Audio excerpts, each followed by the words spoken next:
Wednesday, September 24. God's presence in the Tabernacle. Read Exodus chapter 40, verses 1 to 38. How did the Israelites discern God's presence? Let's begin with verse 1. Then the Lord spoke to Moses, saying, On the first day of the first month you shall set up the tabernacle of the tent of meeting.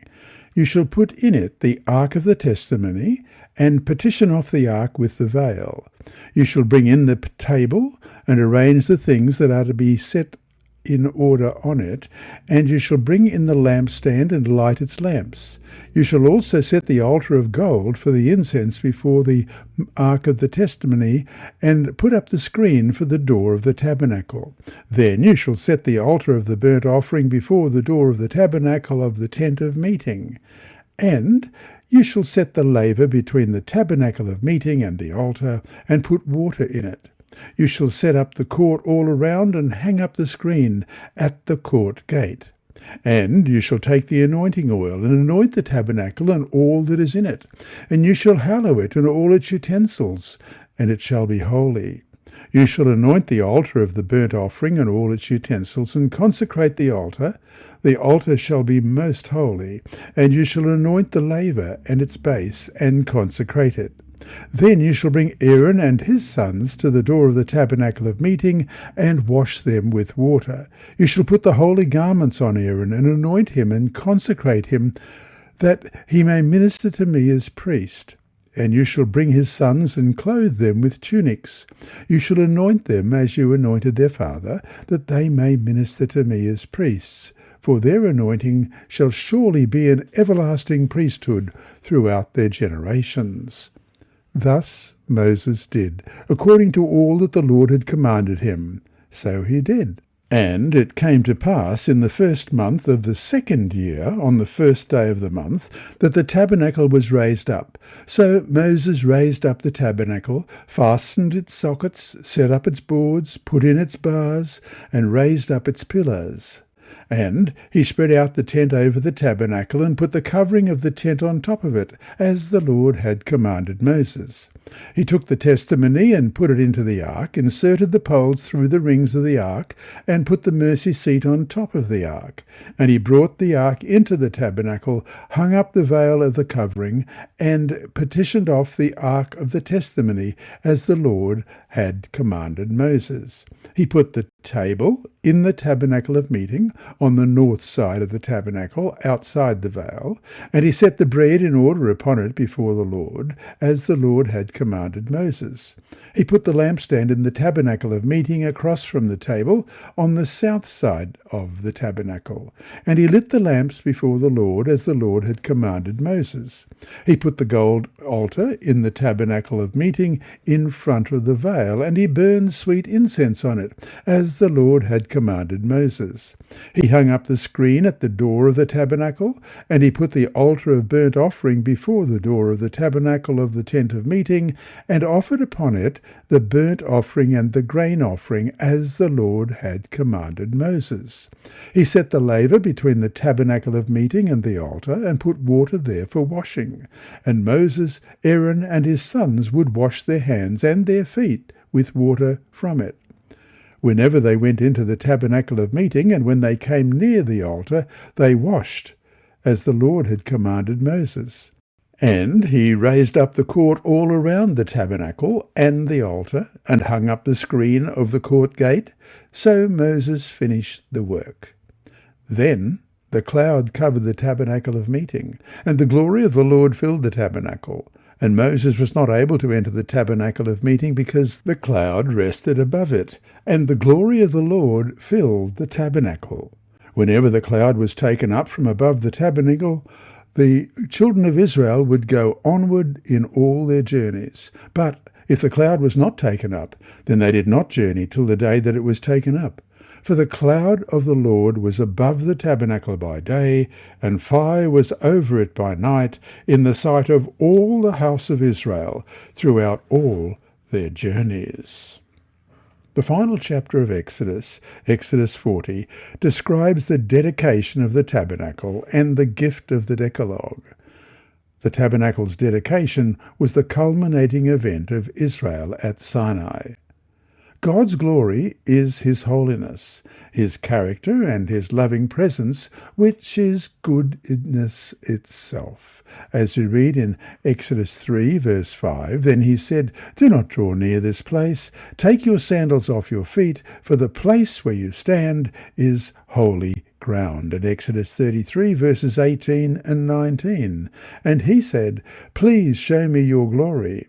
Then he said, 'I will make all my goodness pass before you, and I will proclaim the name of the Lord before you. I will be gracious to whom I will be gracious, and I will have compassion on whom I will have compassion.'" His presence filled the tabernacle and was visible as the cloud, the Shekinah glory. The book of Exodus ends with the emphasis of God's guiding presence in the cloud of the Lord by day and in the cloud of fire by night. In a very real and powerful way, the Hebrew people were to experience not just the reality of God, but also his close and abiding presence as he led them. Moses set up the tabernacle on the first day of the first month in the second year. We read in Exodus 40, verses 2 and 17. He also consecrated everything, including Aaron and his sons, to the priesthood, as we read in verses 9, 13 to 15, with anointing oil. He went through the most holy place, the holy place, and the courtyard, dedicating it all to the Lord. Through this process, he inaugurated the services for the whole sanctuary. And we read about that in Numbers 7 and verse 1. "Now it came to pass, when Moses had finished setting up the tabernacle, that he anointed it and consecrated it and all its furnishings, and the altar and all its utensils. So he anointed them and consecrated them." Only during the inauguration of the tabernacle was Moses able to enter the most holy place. Thereafter, the high priest alone could minister there each year on the Day of Atonement, as you read in Leviticus 16, verse 2, "And the Lord said to Moses, 'Tell Aaron your brother not to come at just any time into the holy place inside the veil before the mercy seat which is on the ark, lest he die. For I will appear in the cloud above the mercy seat.' And verse 17, "There shall be no man in the tabernacle of meeting when he goes in to make atonement in the holy place until he comes out, that he may make atonement for himself, for his household, and for all the assembly of Israel." On 3 occasions, the biblical text states that the work was finished. 1. At the end of Creation Week, God underlines the completion of his creative work in Genesis 2, verses 1 to 3. "Thus the heavens and the earth, and all the host of them were finished. And on the seventh day God ended his work which he had done, and he rested on the seventh day from all his work which he had done. Then God blessed the seventh day and sanctified it, because in it he rested from all his works which God had created and made." 2. On the completion of the tabernacle, the biblical text declares, "So Moses finished his work." Exodus 40, verse 33, "And he raised up the court all around the tabernacle and the altar, and hung up the screen of the court gate. So Moses finished the work." And 3. It also is expressed when Solomon finished the work on the temple in 1 Kings chapter 7, verse 51. "So all the work that King Solomon had done for the house of the Lord was finished. And Solomon brought in the things which his father David had dedicated, the silver and the gold and the furnishings. He put them in the treasuries of the house of the Lord."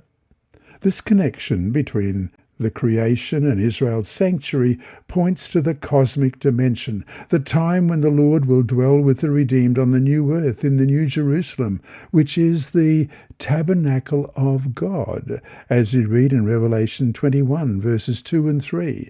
"Then I, John, saw the holy city, New Jerusalem, coming down out of heaven from God, prepared as a bride adorned for her husband. And I heard a loud voice from heaven saying, 'Behold, the tabernacle of God is with men, and he will dwell with them, and they shall be his people. God himself will be with them, and be their God.'" And we compare that with Revelation 22, verses 1 to 4. And he showed me a pure river of water of life, clear as crystal, proceeding from the throne of God and of the Lamb. In the middle of the street, and on either side of the river, was the tree of life, which bore 12 fruits, each tree yielding its fruit every month. The leaves of the tree were for the healing of the nations. And there shall be no more curse, but the throne of God and of the Lamb shall be in it, and his servants shall serve him. They shall see his face, and his name shall be on their foreheads.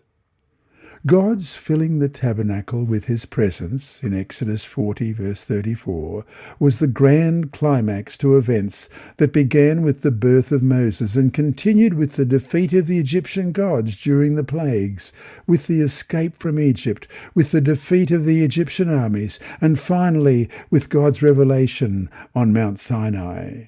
And Exodus 40 verse 34 reads, Then the cloud covered the tabernacle of meeting, and the glory of the Lord filled the tabernacle.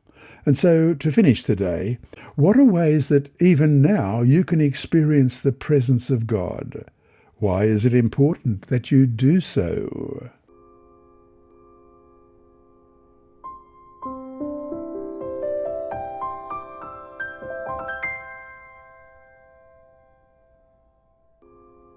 Wednesday, September 24. God's presence in the tabernacle. No language can describe the glory of the scene presented within the sanctuary. The gold-plated walls reflecting the light from the golden candlestick, the brilliant hues of the richly embroidered curtains with their shining angels, the table and the altar of incense glittering with gold. Beyond the second veil, the sacred ark, with its mystic cherubim, and above it, the holy Shekinah, the visible manifestation of Jehovah's presence.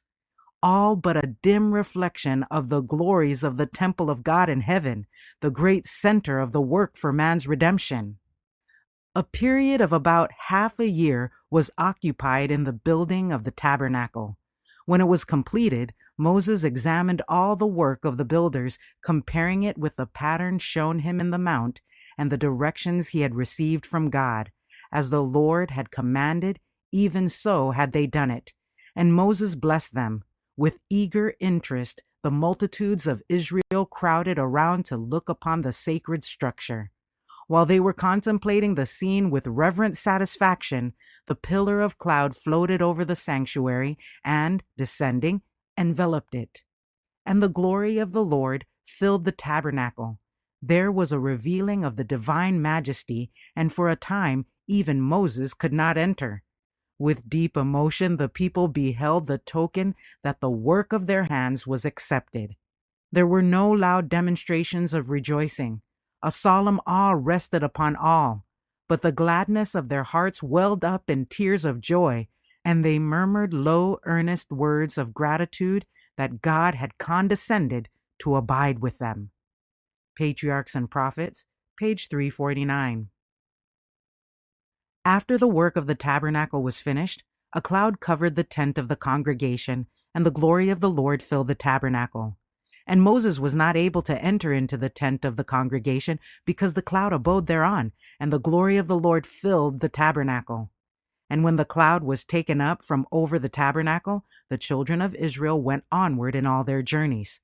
But if the cloud was not taken up, then they journeyed not till the day that it was taken up.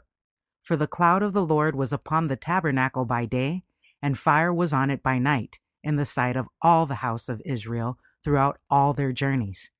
The tabernacle was constructed so as to be taken to pieces and borne with them in all their journeyings.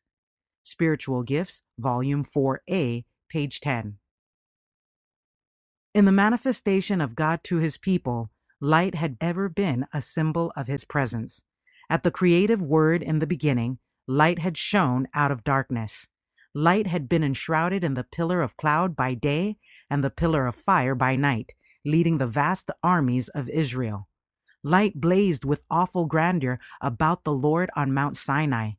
Light rested over the mercy seat in the tabernacle. Light filled the temple of Solomon at its dedication. Light shone on the hills of Bethlehem when the angels brought the message of redemption to the watching shepherds. The Desire of Ages, page 464.